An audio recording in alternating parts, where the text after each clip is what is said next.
Hi friends, welcome back to my channel. இந்த video என்ன பார்க்குறோம் அப்படின்னா, வீட்டு பரோட்டா தான் பார்க்குறோம். இது வந்து கோதுமை மாவில் வந்து பசங்களுக்காக செய்து பரோட்டா ட்ரை பண்ணி பார்க்கலான்னு சொல்லிட்டு சிம்பிளாக தான் செஞ்சு பார்த்தேன். அதுக்கு வந்து கோதுமை மாவு, அதுக்கு தேவையான சால்ட்டு போட்டுட்டு, அதுக்கப்புறம் வந்து இதோட முக்கியமாக பார்த்தா அப்படின்னா சர்க்கரை, ஜீனி ஒரு ஸ்பூன் சேர்த்துட்டு, இந்த மாவு பிசையும் போது வெந்நீர் நல்லா ஹாட் வாட்டர் இருக்கு இல்லையா, அதை வந்து மிதமான சூடில் வந்து நம்ம இது கூட ஆட் பண்ணோம்னா மாவு வந்து சாஃப்டாக இருக்கும்.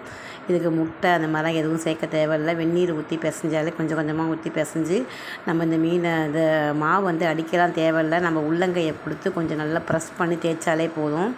ஆயில் கொஞ்சம் கூடுதலாக அப்ளை பண்ணோம்னா கொஞ்சம் சாஃப்ட்னஸ் வந்து இருக்கும். அதனால் மாவை வந்துட்டு நல்லா பிசைஞ்சு ஒரு 10 மினிட்ஸ்க்கு வந்து பார்த்திங்க அப்படின்னா ஊற வச்சுட்டேன். உண்மையில் வந்து நல்லா இருந்துச்சு.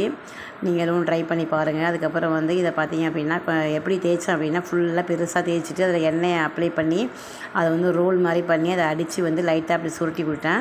அதுக்கப்புறம் கொஞ்சம் மெலிசாக சாய்க்கு சாப்பிட்றதுக்காக அந்த மாதிரி ஒரு பரோட்டாவும் எடுத்துட்டேன். இதுக்கு வந்து சால்னா பார்த்திங்கன்னா எம்டி சால்னா தான் வச்சுருந்தேன். அதுவுமே இதுக்கு நல்லா இருந்துச்சு. இந்த மாதிரி பரோட்டா போட்டு ஹரிக்காக தான் செஞ்சேன். அவன் தான் பரோட்டா கேட்டான்.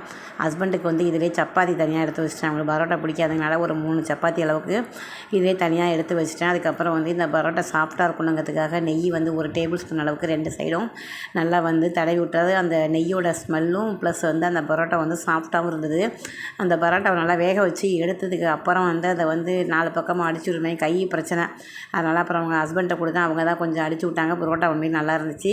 சாய்க்கு வந்து பரோட்டா கொஞ்சம் ஹார்டாக இருக்கிறனால அதுக்கு வந்து நூல் பரோட்டா மாதிரி மெலிசாக செஞ்சு கொடுத்தேன்.